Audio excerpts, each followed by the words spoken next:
Welcome to Local Chats. I'm Lewis Adams, and I'm here with Short Stack. How you guys going? Good, Very man. good, thanks. How are you? I'm good. Thank you for asking. Not many people do. It's a much more somber tone than commercial. A bit more somber. Yeah, we've done, what did we do this morning? I don't remember. Star or something. It's like, hey, shut that, get a studio. Wow. I think on commercial radio there's paid to just be all jumpy and bouncy and... They're like 5 copies in by 4:30 in the morning. Yep. Basically, I haven't even finished my first one yet. For the one or two guys who are listening who haven't heard of you, tell me about yourselves. We went to high school together in Newcastle, New South Wales, and we grew up on the Central Coast, which is about an hour south of that. And yeah, we started a pop punk band. We were 15 years old, and things kind of worked out. Kinda. And then we're stuck with each other. Yeah. On a current rural meet and greet tour. So was it just pretty straightforward? You guys at some point sat around and said, hey, we should start a band, or was it a bit different from that? It was pretty much that, I feel. I think we definitely shared the same interests, Yep. music-wise, and the internet wasn't as big as it was when we were kids, so to discover new music, you sort of had to download it from Napster or something. You're like, hey, check out this band, it's Newfound Glory, and we're like, oh my god, check out this, it's like MXPX and stuff like that, and then just switching CDs, and we thought, hey, these dudes aren't that musically talented, we're not that musically talented. So you've just come off a break. What have you guys been up to? I surfed a lot, you snowboarded a lot, Yeah. you played a lot of Nintendo. Well, it's just been a couple of years of Nintendo, or... I don't know. We have bummed around a bit recently, but we've been finishing the album, which came out this week. So Yep. we've started being really busy again, which we're not used to. Yeah, it's sitting in the top 10 right now, actually, so if you're listening, you haven't bought it. Thank you. That's pretty exciting for it to already be there. Yeah, man, it's nuts. Hey, we're a band that's sort of on the cusp. We're never really a Triple J player. We never really, have Taylor Swift song all over the radio. So it's kind of weird that we really rely on our fans, and we're super grateful to everyone. We recorded in London with Chris Kimsey. We definitely had a vision for the album. We wanted to do it a lot more raw, a lot more rock, I suppose. So in the past we relied heavily on electronics and samples and stuff like that. So I think we just wanted to experiment and try something new. Do you have any influences or anything you were listening to that might have helped shape where you went with it? Not one artist in particular, but usually, I don't know, it's the kind of thing where before, when we went into an album, when we made our last one, Backcountry, we were really influenced by Queen. I was listening to a lot of Queen, a lot of grand sort of rock that incorporated strings and choirs and stuff like that, so we really went for that grand aspect. Whereas this time around we were listening to the Strokes. Strokes have really good drum sound on some songs, so you listen to that, you go, oh wow, that's a really good drum sound. I wonder if we could do something like that. Or Arctic Monkeys sort of guitar tone or something. So it's more picking apart things, not from a point of view where you actually enjoy the song and go, oh, this is a catchy tune. More from a technical point of view. So it's more of a mix and match kind of I really like this aspect here, so I'm going to use that. Definitely.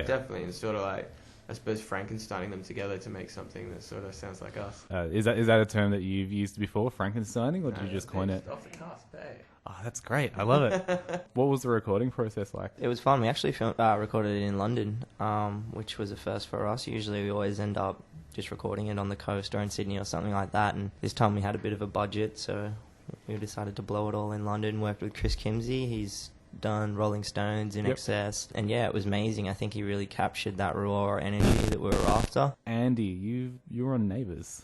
I was. Yeah. I had a brief cameo. What was his name? Harry Vass. I was going to say, if you didn't just bring it up, he was about to bring it up. We call it Gators. Yeah, no, that was really good fun, actually. I was in an open mic night contest, and I won, and it wasn't fixed at all, I promise. Yeah, I won the open mic night. It wasn't scripted? No, I did go, and I'm not going to lie, it wasn't recorded there. We actually went into a studio and filmed, recorded the song and did 30 takes, and then I just dubbed that over the top, but whatever. I still won. You used to do that. Scandal. Did they approach you about this, or did you They just... did. Yeah? They did. It was soon after we broke up. I don't know. Sean must have been busy, I guess. They went for the second ring in. Remember when we were in high school, remember once there was this dude on the train, and now looking back in hindsight, it was super creepy. But we used to catch a train to school, and it took about an hour, and there were a whole bunch of kids on there.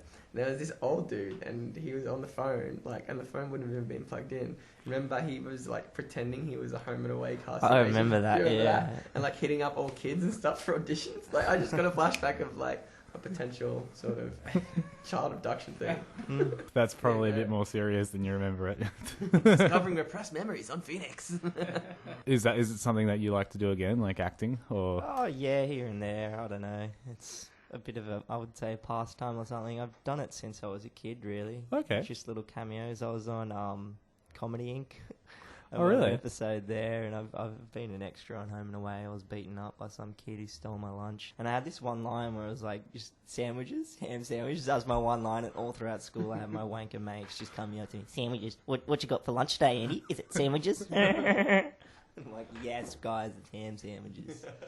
It's been a few years now since you've had like sort of first hit your nationwide success. You spent a lot of time, rubbing shoulders with a lot of like other big names. Do you still get starstruck? Kinda. We have this thing though. It's like a lot of people are really shit. Like the Good Charlotte dudes, they're really cool. They're really genuine guys. Like, Yeah. They're probably the coolest band we've toured with. But it's those sort of like those names that are like out of the stratosphere. Like Good Charlotte, like they could pretty much. They couldn't walk down the street without getting recognised. But it's the ones that sort of like aren't there yet who we sort of usually associate with. Some of them are cool, some of them are just fucking wankers, man. Everyone in Australia is pretty sweet.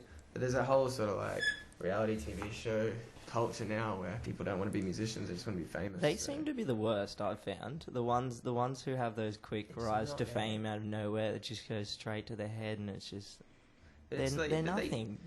I don't think they're like slaving away at open mic nights and shit. Like, it's like you watch X Factor or something, and they're like, oh, I remember from last year, like, Jessica, what have you been doing? She's like, just waiting all year to audition for X Factor again. It's like, well, you can go to like a fucking pub, you can gig, you can release your own EP. So I don't know. I think can you tell we're kind of bitter about it? No, I'm not. I'm getting like flowers and roses and all that stuff. So- We are fans of the show though. I just think that.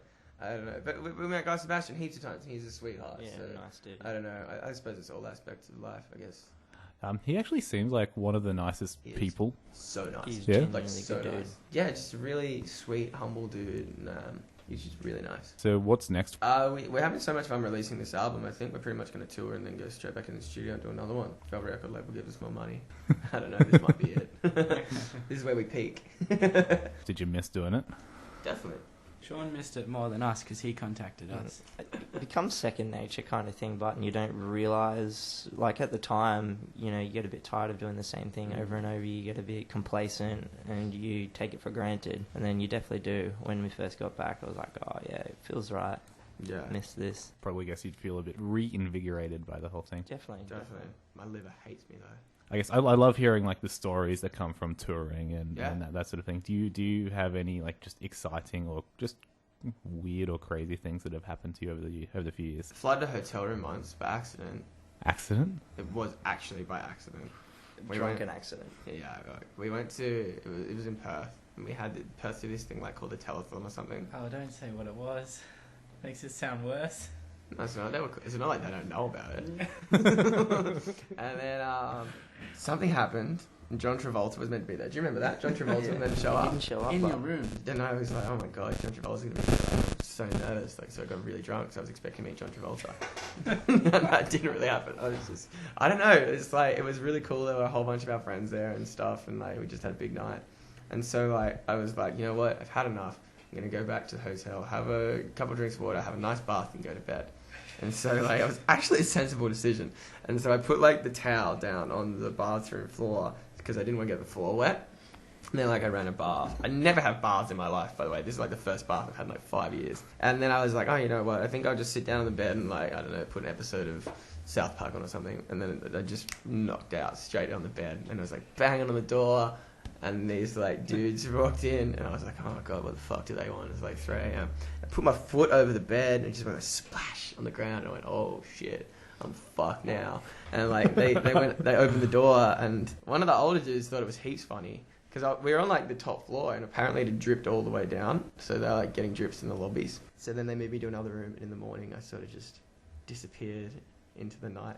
But we had a representative from our label there, and I didn't really tell him what happened. So I was just like, oh, I spilled a bit of water on the floor, so I had to change rooms. He was like, oh, that's not a big deal. And then throughout the day, he got phone calls about how bad it actually was. It just kept escalating. I genuinely felt really bad about it, but yeah. What was the bill that came back? $60,000 worth of damages? Ooh. We didn't have to say the number. Well, they're insured. They actually Yeah. hit up the label for it too, and they're like, "No, you've got insurance. That's what it's for." But it's kind of their fault though, because baths, like Yeah. the bath at my house, it has like a little thing, so it can't overflow. yeah, it's an overflow tank. Yeah. So it's their fault. The plumbing. And it didn't have that.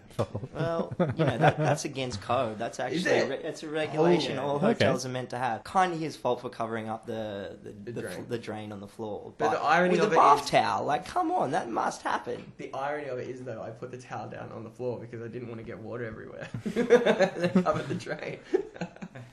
Is that actually ironic? That is actually ironic, isn't it? Yeah, that's all right. It's like one of the rare instances where ironic actually is ironic. So you guys like have like sort of like a travel insurance for like that kind of thing? We do now. What do you do now? Thank you guys. It's been great having a local chat with you. This has been an episode of Local Chats, and it's also being aired on Phoenix FM. If you can go to www.thenewlocal.net if you want to find this podcast, if you want to find other podcasts that we've done, and obviously listening to the New Local Sunday nights on 106.7 Phoenix FM from 10 p.m. You can also stream at phoenixfm.org.au. Thank you guys. Thanks so much, man. Thanks for having us.